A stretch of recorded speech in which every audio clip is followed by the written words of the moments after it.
Super duper doo, how are you? What makes you successful? Have you ever asked that question? I wonder why that person became so successful. I wonder why that person is famous. I wonder why they're wealthy. I wonder why what happened to them happened versus there's a whole stack of average people.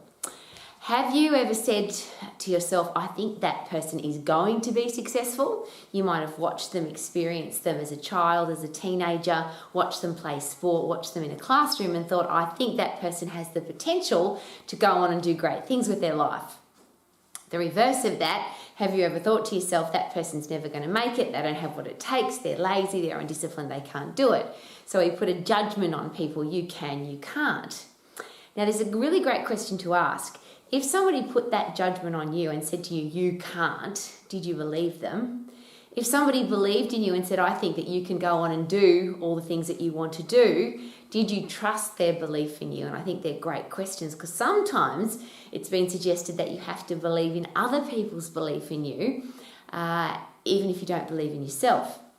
And one of the other things that I'm always very aware of is that how do I know that I can do it? How can I believe that I can do it if I've never done it? So obviously you have to go and do it. So why is it that some people do it and some people don't?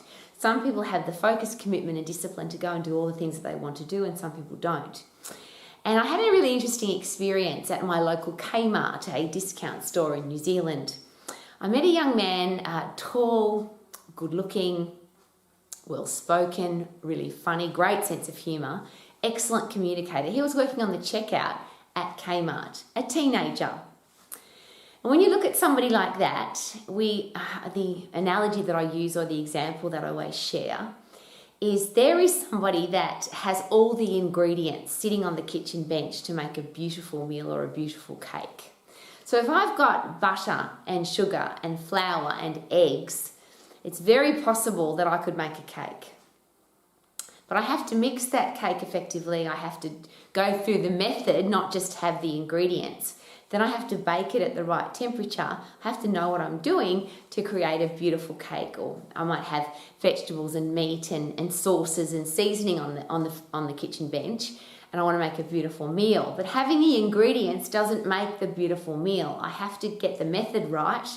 I have to cook it right and have to do it at the right temperature to make sure that the meal's really yummy.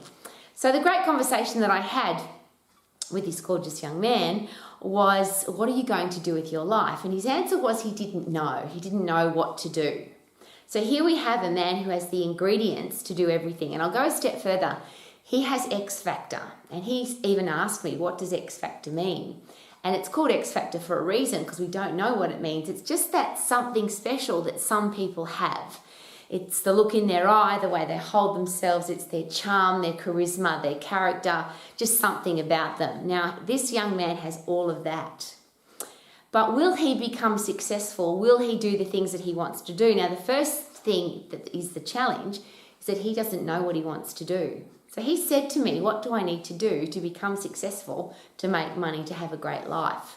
And my answer is always the same, and it's the same for everybody that's ever done anything. The exact same answer comes out of everybody's mouth. You have to do what you love. Now, the beautiful answer that he gave me was, I don't know what I love. I've got lots of passions. I don't know what I really want to do. And there's always three questions that I then ask. What do you love doing the most that isn't work? Is it snow skiing? Is it mountain bike riding? Is it dancing? And interestingly, he came up with whitewater rafting. He said, if I could do anything, I'd probably be a whitewater rafting guide. But it hadn't been put in his headspace that it was possible to make a career out of that and or to make money out of it. Now, there's another side note that I'd like to add in there. Why do we always attach success to money? Is it possible that if you're doing what you really love to do, that is success, regardless of how much money you're making? The reverse of that, you could be a billionaire but be absolutely miserable. You might sell cigarettes or drugs or have some horrible business that you hate. So you're making lots of money but you don't love it. So the combination of I do what I absolutely love, and this was the question that I asked him when we did all this at the checkout at the Kmart today, so that's kind of a cool thing. But the question was, if you don't know what you want to do, could it be a really good idea to just go and do everything? And when you find what it is that you want to do, is it possible that you will attract money into your life because you're adding value to the world? And I think that's a really important question again. Where does wealth come from? We often associate wealth with money, okay? But if you want to have money, if you want to have financial security, is it possible that that comes from doing something that you love? But if you're doing something that you love and you don't make a stack of money, isn't that better than making a stack of money and being miserable? So just something to consider. So here's a great question for you. Do you have all the ingredients? Now, the reverse of that is some people don't have the ingredients. And I'm sure that you've met people like that, or you've made judgment on people. You might be a school teacher or a parent or a coach. You might have looked at somebody and thought they're never going to make it. They don't have the ingredients. They don't have charisma. They don't have charm. They don't have X factor. They're just going to have an average life. I've had too many experiences where that particular person has gone on to do amazing things with their life. They're doing what they love. They've become financially free. They're adding value to the world because they didn't believe other people's poor judgment of them. And whatever we think is X factor, or we think is important, or we think will add value to the world, might not be what other people think. So I want to give you another really great example, something I'm very aware of because I deal with a lot of school teachers and a lot of parents.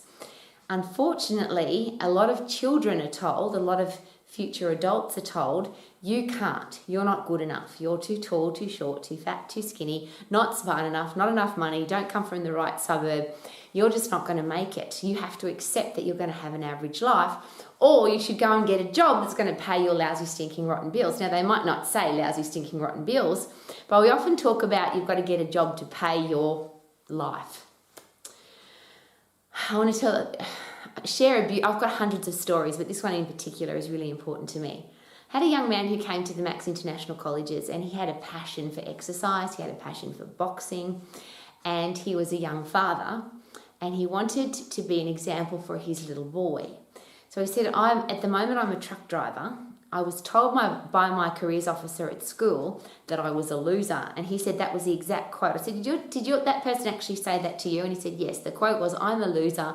I'm never going to do anything with my life. Now, I don't know whether that teacher was having a bad day, or they're just being irresponsible, or they just didn't realise the danger of saying such a thing to somebody.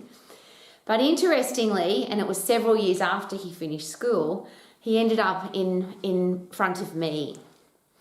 And he said, I have a passion for exercise, a passion for boxing. I want to have a career that I love, and I want to set an example for my little boy. Not only did he become a top-level exercise professional, he started his own business.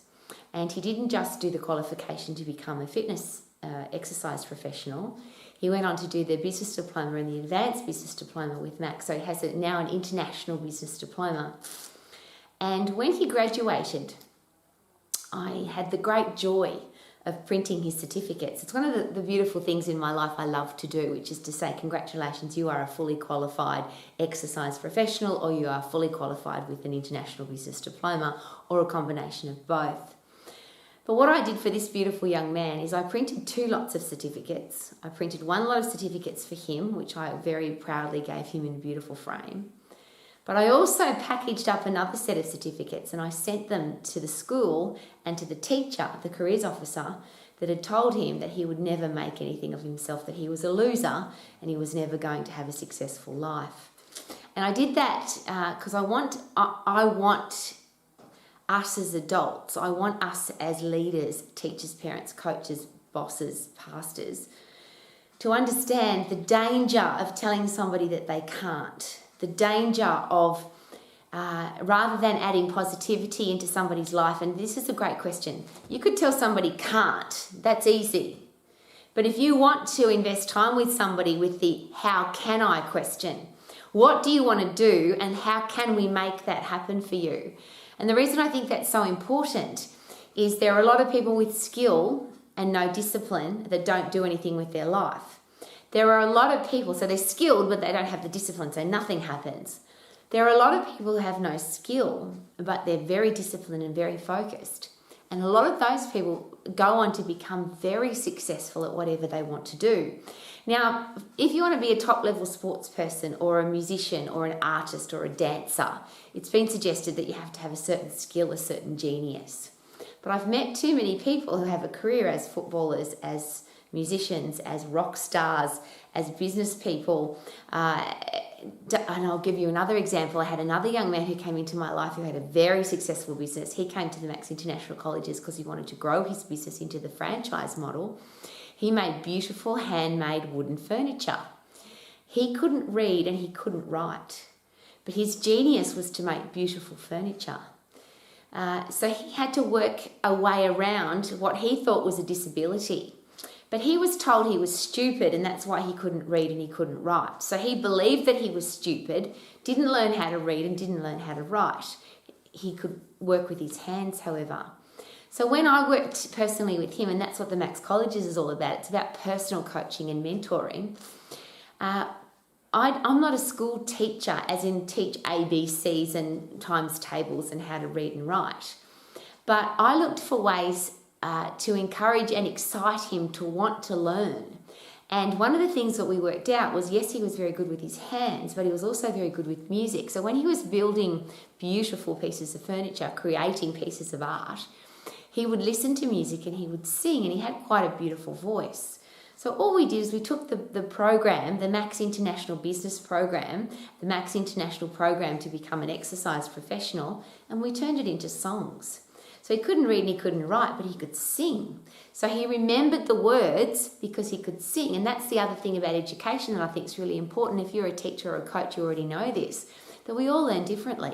To sit people down in a classroom with a bunch of other people, learning at exactly the same speed, at exactly the same time frame, exactly the same time of the day, with exactly the same ways to learn, I think is irresponsible. And I'll share that as a blanket statement because that sometimes makes me very disappointed in the education system. Surely we understand that some people learn better in the morning than the evening and vice versa.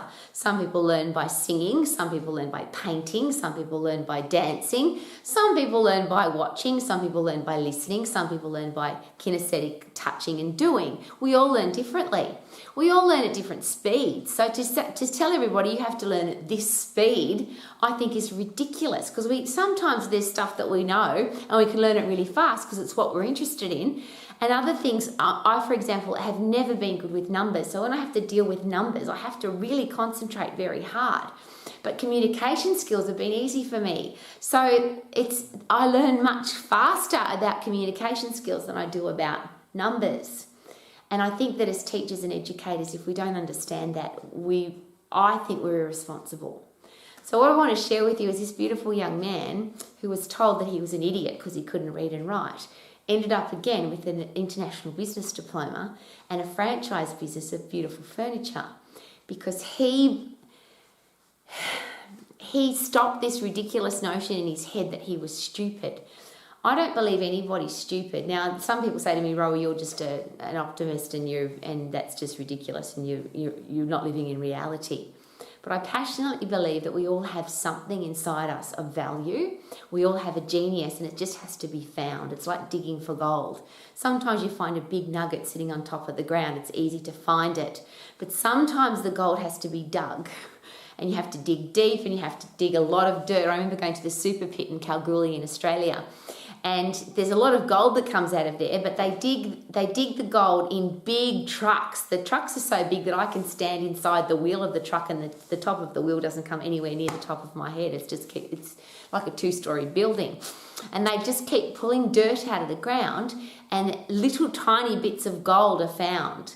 I'm sharing that as a very important example. That sometimes we have to dig for people's genius. Sometimes we have to find it. And you might have to dig for your own because so many people have told you that you're a loser, you can't do it, you're dumb, you can't read, you can't write, you're a slow learner.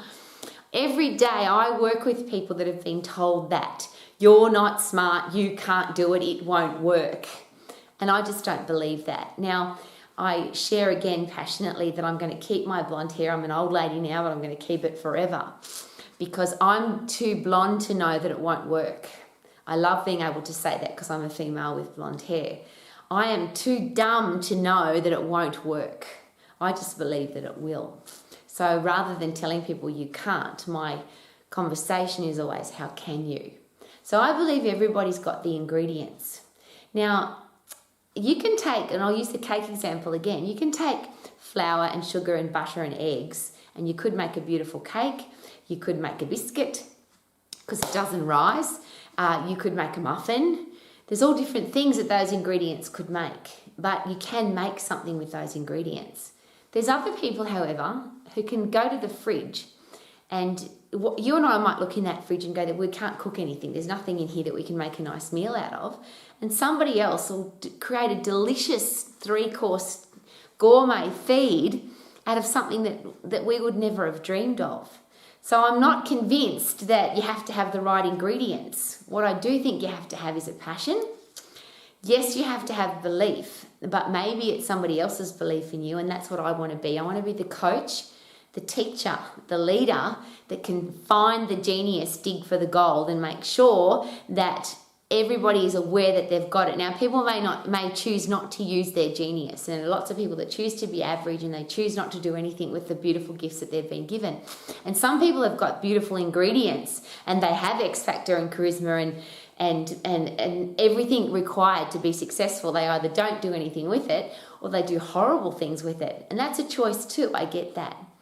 But between my heart and yours, you have a genius. Everybody in your life has a genius. Your parents, your children, your next door neighbour, the people at church, your sporting team, everybody's got something special inside them. And I want to be the person that finds it rather than the person that pushes it further into the ground. How about you? So if you want to achieve something, you can. Because if you say you can't, you definitely can't. But if you say, how can I? What do I need to do? Who do I need to become? And the 2 parts to that, if you have skill and talent, drive and discipline, that's a given. You can do whatever you want. If you have skill and talent but no drive and discipline, very unlikely you'll do anything. There are some sports people who go the certain distance because they've got skill, but they're the ones that get overweight in the off season and the ones that end up after they finish their career, they do nothing with their life and they end up depressed and miserable because they don't have their sport anymore. There are people who have no skill and no talent, but they still become very successful, and I always make a joke about that. There are lots of rock stars that can't sing. There are lots of musicians that can't read music. There are lots of business people that have never been to university. There are so many examples of you can't do it, and people have done it anyway.